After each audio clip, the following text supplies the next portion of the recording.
Have you ever noticed how objects seem to waver or flicker when you look at them through hot air? Like the air above a campfire or a radiator? That's not just your eyes playing tricks on you. It's a real phenomenon called atmospheric refraction. Here's what's happening.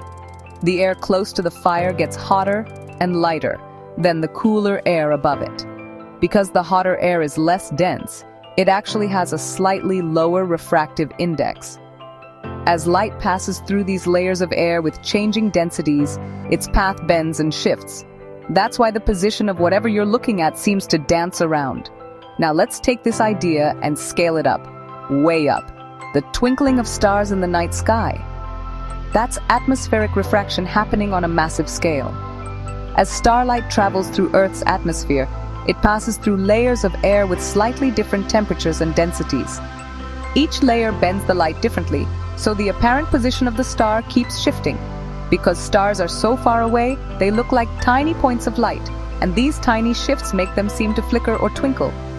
But have you ever wondered why planets don't twinkle?